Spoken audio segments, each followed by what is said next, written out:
India has significantly changed its global image in recent years, not unlike the transformation of Jassi in the serial Jassi Jassi Koi Nahi. India was once seen as a weak pushover. When Pakistani terrorists inflicted the dastardly 26/11 terror attacks on Mumbai in 2008, India was caught grossly unprepared.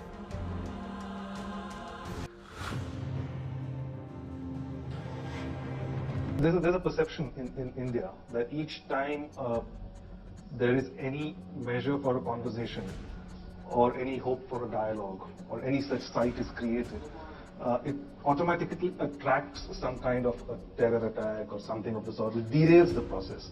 ये उन्होंने हमें ये तोहफा दिया कि एक तरफ मतलब वो मुंह में राम राम और बगल में छुरी वाली बात कि मतलब एक तरफ जो है वो ताजर बरादरी का साथ देने की बात करते हैं और ट्रेड की बात करते हैं, मोहब्बत अमन आशी की बात करते हैं और दूसरी तरफ हमारे ताजरों को दहशतगर्द करार दे रहे हैं। मोहतरम भाइयों, ये हमारी आंखें खोलने के लिए काफी है। But slowly, the surgical strikes changed that perception. आतंकवादी कान खोल के सुन ले, ये देश इस बात को कभी भूलने वाला नहीं है। At least 35 to 40 terrorists have been killed. The duration of the Indian surgical strikes is between 12 midnight last night and 4:30 this morning. IAF aircraft sneaked onto Pakistani soil and wreaked havoc on the terror camps. And that's how Operation Bandar was initiated.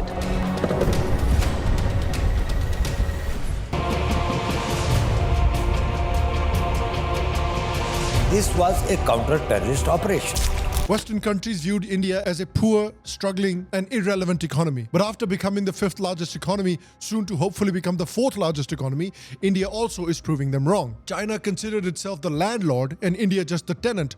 But after the Galwan clash, India shattered that belief as well. In 2020, after the clashes in the Galwan Valley, India announced that 20 soldiers were killed in action. But China refused to admit losing men. Beijing now says 4 soldiers were killed, but the real number is much higher. A new investigative report claims that 38 Chinese soldiers died in Galwan Valley. On one hand, India was successful in showing its power. But on the other hand, they've also been successful in sort of becoming the world's new Switzerland, where they don't have to exhibit their power if they don't need to. In an increasingly complex world full of deadly rivalries between nations, they've been able to develop friendly or at least cordial relations with pretty much every country, not you bitch, in the world. On the geographical stage, India has made remarkable progress. And this has not been an easy transition. There is a very delicate game that India has played, and up to this point, played very, very well. But being the world's Switzerland also comes with its own set of challenges. So let's talk about all of that in the video today. Right now, the entire world is a little bit like a WWE Royal Rumble, and people are using gallows humor to make the best of the situation. तेरी जबान बहुत चलती है सूर्या, हाथ ज्यादा चलता है। मेरी पावर को मत भूल तू, मुझे याद रखने की जरूरत नहीं। मुझसे हाथ मिला ले, गद्दार से दोस्ती नहीं करता, मारा जाएगा। अपनी सोच, इतना गुरूर ठीक नहीं। सर पर कफन बांधने वाले मौत से नहीं डरते। अब निकल यहाँ से। Okay okay, cool boys, move. चलता हूँ Surya, get lost. The world is currently facing several significant challenges. China is experiencing economic difficulties. They realize that funding Pakistan was a worse idea than investing in Argentinian Prime Minister Javier Milei's crypto scam. It is waiting to make a move on Taiwan, which will undoubtedly make the world even more volatile. We're also currently witnessing the Russia-Ukraine war. The ongoing conflict has led to unpredictable global consequences, affecting economies and international relations. Russian forces continue their aggressive campaign across multiple fronts in Ukraine. In response, Ukrainian forces have mounted defensive operations and reported some advances of their own. But there is bad news on that front from the Ukrainian perspective, as after the public bust-up between the Ukrainian president and Trump, America has ordered an indefinite pause on the over $1 billion in US military aid to Ukraine. Trump has criticized Zelensky for suggesting that the end of the war is still very, very far away, labeling it as the worst statement that he could have made. He further warned that the US would not tolerate Zelensky's stance much longer. As a result of this, now there are tensions between European countries who strongly support Ukraine, who are understandably angry at Russia's western expansion, and the United States. This is the closest that we have come to the breakup of NATO since World War II. We have tensions in the Middle East as well, conflicts involving Israel and Hamas, conflicts involving Israel and Iran, the potential nuclear arming of Iran, and complexities in oil politics that are contributing to instability in the region. Europe itself is grappling with an energy crisis, as well as a migration crisis, as well as a very volatile domestic political situation in many European countries. The United States itself is dealing with serious internal political divisions that impact its foreign policy and global leadership. So it's a very complex world right now where different blocs are demanding loyalties from countries that they believe should be either with them or against them. And in this absolute shit show, India has charted a very unique course, and quite a successful one, might I add. Under Prime Minister Narendra Modi, they've chosen a path of strategic autonomy, reminiscent of Switzerland's traditional neutrality. This approach, in India's opinion, allows India to maintain relationships with various global powers without being confined to a specific alliance, while, incredibly, having most of the world kind of okay with it. It literally is the world's most cordial swingers arrangement. If you look at the Russia-Ukraine war, India took a neutral stance in the Ukraine-Russia war. Despite international pressure, India continues to engage in trade with Russia, particularly in oil and fertilizers. A lot of this oil is then exported to European countries, thus keeping oil prices down. But also on the other hand, in August 2024, Prime Minister Modi visited Ukraine, emphasizing dialogue and diplomacy as a solution to the conflict, as well as promising aid while carefully avoiding direct condemnation of Russia. India is also diversifying its defense partnerships.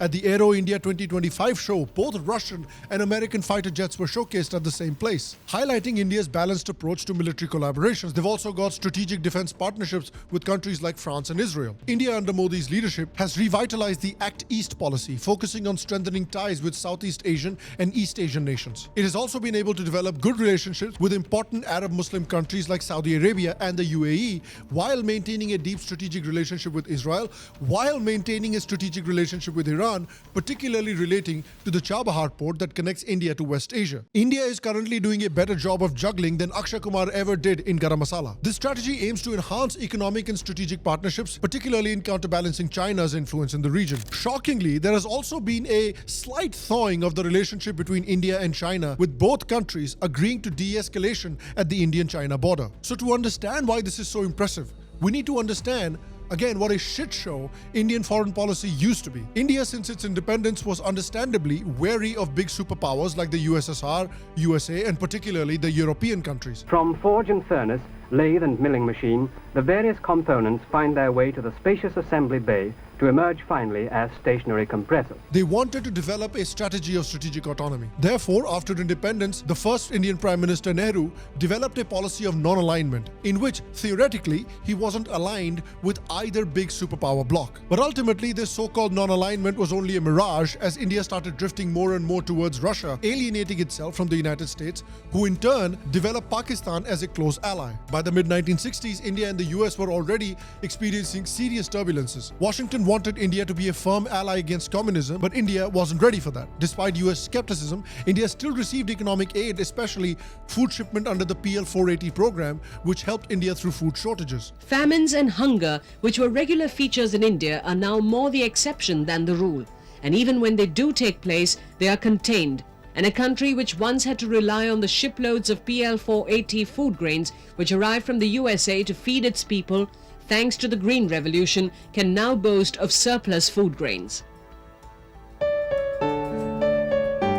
President Nixon and his national security advisor Henry Kissinger slowly started viewing Pakistan as their gateway to China as India got closer and closer to Russia, as well as a counterweight to India. They also saw Pakistan as a counterweight to Russian influence in West Asia. In fact, when war broke out between India and Pakistan in December 1971, India managed to swiftly defeat Pakistan and helped create Bangladesh. While India saw it as a humanitarian and strategic victory, the US saw it as a geopolitical loss. In fact, during the war, Nixon even sent the US 7th Fleet into the Bay of Bengal, although Russia already had also deployed its ships as a deterrent against American intervention in the war. Just when things also couldn't get more complicated, India decided to test a nuclear bomb, particularly because Pakistan and China were both developing nuclear programs of their own. In 1974, the world woke up to a headline that read Smiling Buddha, the code name for India's first nuclear test. But the US wasn't smiling. India had now entered the exclusive club of nuclear-capable nations, and it did so without US permission or oversight. In response, the US imposed sanctions and cut off nuclear cooperation with India, and essentially said,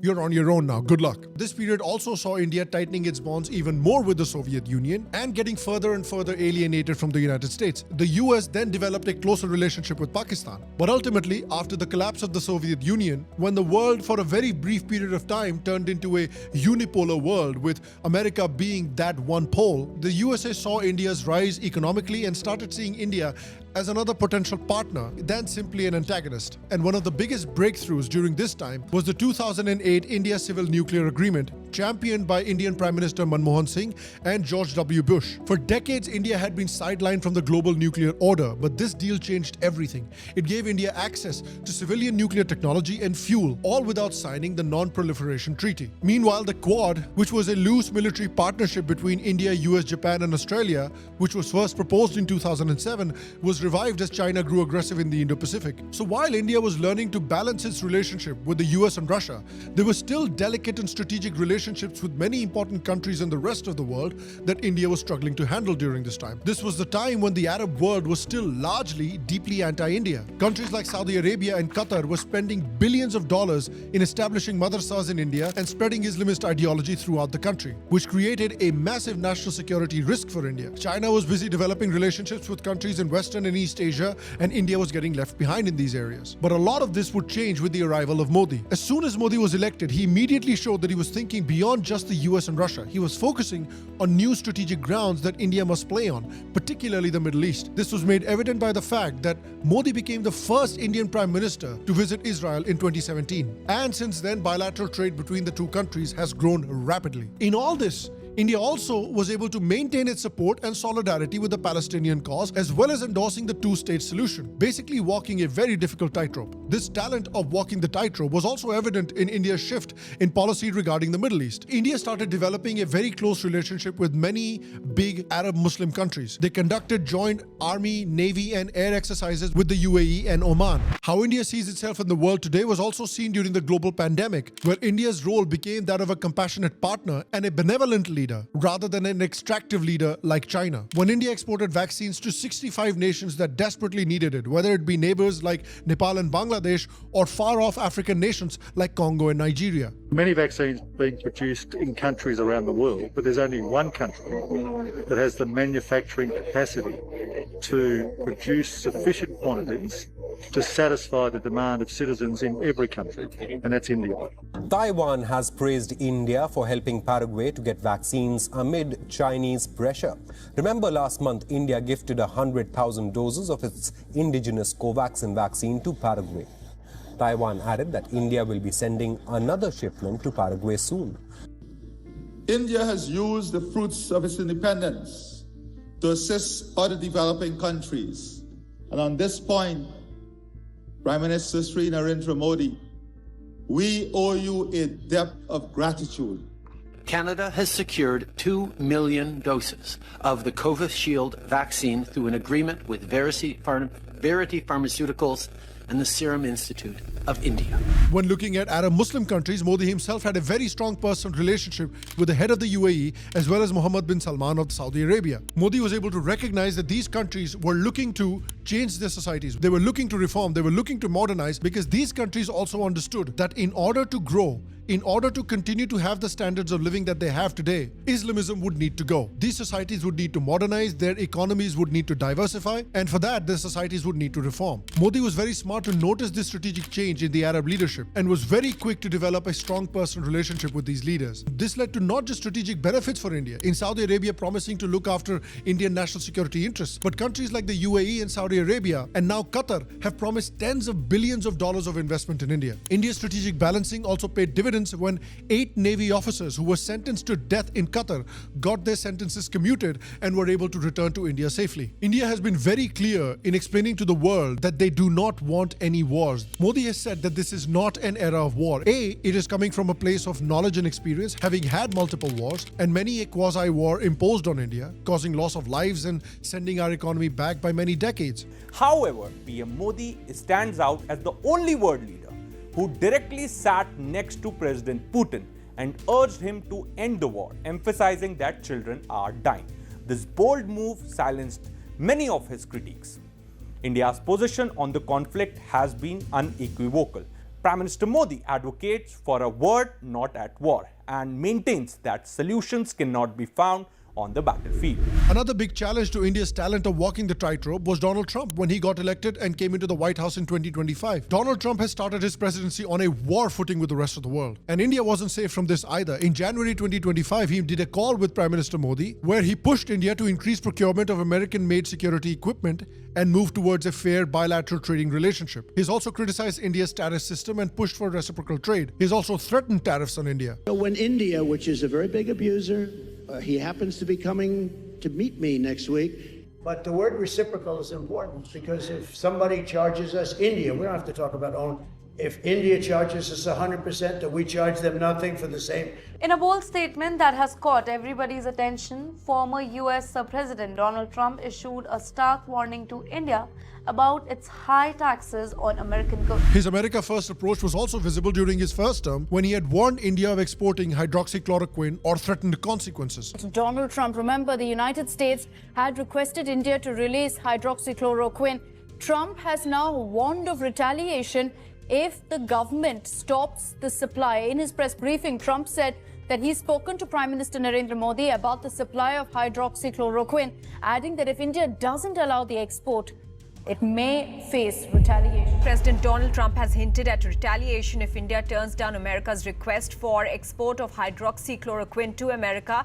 This is the anti-malarial drug that is being used in the United States to treat coronavirus patients. He'd also warned BRICS countries, including India, when they had threatened to challenge the dollar hegemony. U.S. President-elect Donald Trump has warned BRICS member countries over attempts to undercut the U.S. dollar. Trump threatened to impose a 100% tariff on the BRICS group nations if they did not commit to not creating a new currency or supporting another currency that will replace the United States dollar. Well, President-elect Donald Trump has threatened BRICS countries of 100% tariffs if they try to move away from the US dollar and carry their own international trade using a separate BRICS currency. But for all this bluster, when Modi and Trump actually met in February 2025, the meeting went very, very well, with Trump praising Modi as a tough negotiator. Mr. President, you spoke about Prime Minister Modi as a tough negotiator. Who was a tougher negotiator today and who has a better negotiating tactic when it comes to tariffs? Oh, he's a much tougher negotiator than me, and he's a much better negotiator than me. There's not even a contest. They ended up having a very cordial and friendly meeting in Washington, D.C. Compare this to Trump's exchanges with pretty much any other world government, whether it's Canada, Mexico, Ukraine, or the EU. This shows how well Modi has been able to understand what drives Trump, understand that the United States is the biggest dog in the yard, and Modi happily agreed to play along with the United States' demands. Modi has understood when to stick and when to twist when it comes to its global relationships, and that has been a very successful aspect of India's foreign policy. Modi's foreign policy seems to be inspired by the famous Chinese leader Deng Xiaoping's own belief, who believed that it was important for China, while it was growing, to hide their strength and bide their time. Do not display your strength while you're building it. Work quietly and work in the darkness, and don't let your enemies or even your friends see how strong you are becoming. Only show your cards when you are in a position of absolute strength. This is what China has done over the last 50 years. They have worked quietly, they have worked in the shadows, and now to the world's surprise, they're strong and they're flexing their muscles, albeit in an evil way. It's a curious strategy to take revenge for the excesses of colonial powers by becoming a colonial power yourself. It's like if the Avengers spent all this time fighting and defeating Thanos and restoring the universe's population back to its original size, only to then turn around, put the gauntlet on themselves, and then snap half the population out of existence themselves. Black Widow, who gave her life to defeat Thanos, must be like, hey yo, what the fuck?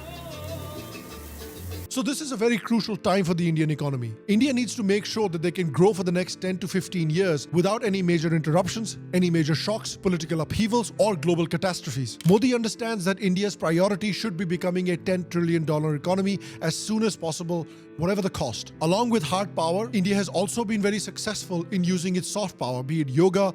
It is wonderful to see the entire world come together again for yoga.